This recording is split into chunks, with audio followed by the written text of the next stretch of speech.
Bonjour à tous.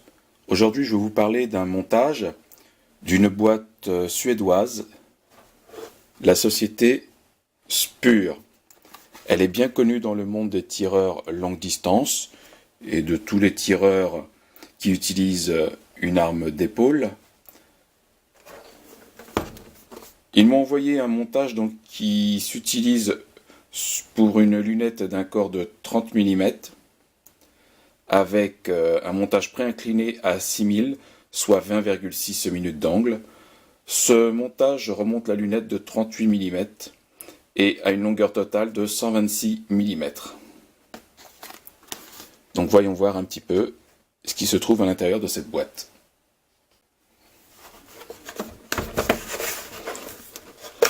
Alors, une mousse de protection.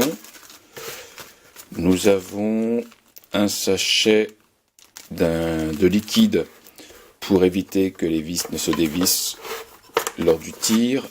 Une notice d'instruction qui représente l'ensemble des modèles de la boîte et qui donne des indications sur le couple de serrage au niveau des colliers et au niveau du corps de lunettes et au niveau du serrage sur le rail.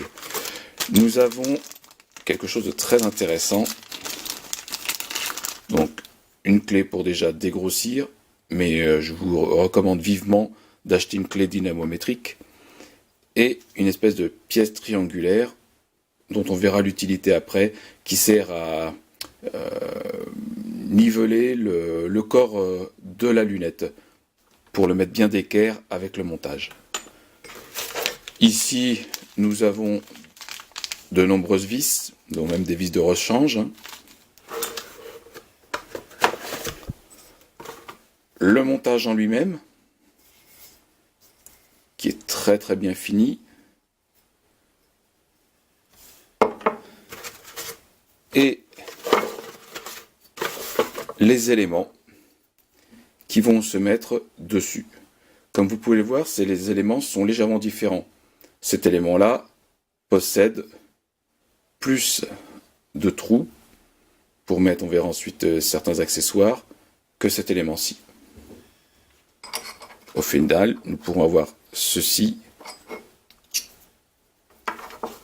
ou bien ceci. Donc, comme je vous le disais précédemment, cette espèce de petit liquide rouge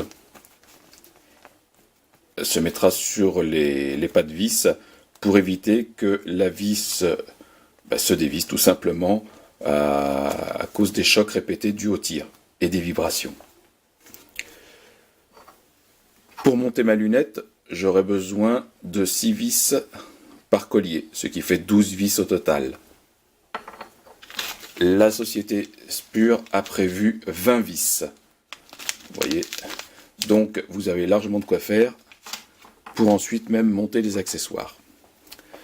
Ces petites pièces, avant de vous en parler, on va regarder donc la référence. Donc c'est la référence SP3502. Ici, il y a de nouveau indiqué que le rail est incliné à 20,6 MOA, soit 6000. De l'autre côté, les vis sont numérotées 1, 2, 3, 4. Il faudra respecter cet ordre pour visser cette partie sur le rail.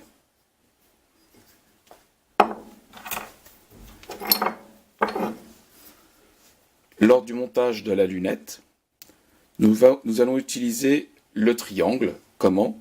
Eh bien, après avoir installé la lunette dans son berceau et remis les deux colliers supérieurs très légèrement vissés, nous allons pouvoir faire en sorte que le corps, le milieu de la lunette, ce qui supporte les tourelles, vienne reposer sur cette barre, ce qui vous permettra d'avoir une lunette parfaitement alignée et rectiligne par rapport à la base du montage de lunettes. Donc on voit que ça peut coulisser, ok, mais comme vous pouvez le voir, la surface ici est toujours parallèle au montage de lunettes.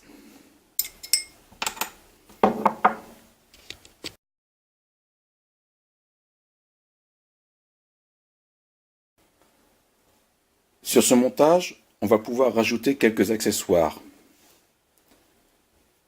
Grâce à cette interface, nous allons pouvoir rajouter un indicateur de pente. Et ici, nous pourrons rajouter par exemple un point rouge. L'indicateur de pente pourra se monter ici, par exemple, ou bien plus bas, de ce côté-ci ou de ce côté-ci. Donc nous avons trois possibilités. Pour le point rouge, eh bien vous pourrez installer le point rouge sur le dessus,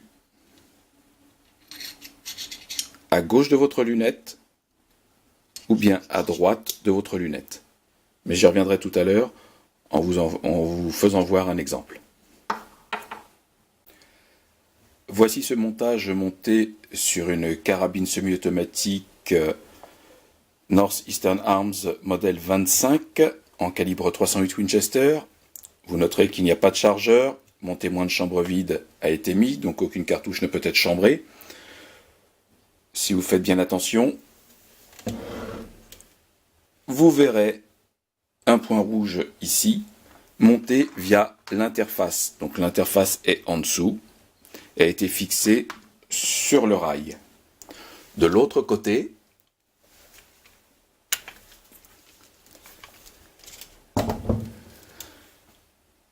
vous pouvez voir l'interface qui va maintenir l'indicateur de pente.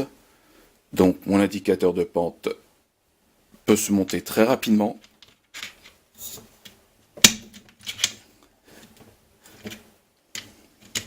Voilà, comme ceci, il ne bouge plus du tout. Vue côté tireur, voilà, ça va nous donner l'indicateur de pente qui est ici. Le point rouge, lui,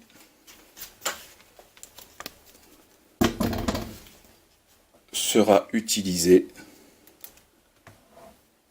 ici. Donc vous avez plusieurs possibilités. Vous pouvez monter le point rouge devant, derrière. Il suffit juste d'intervertir les deux demi-colliers.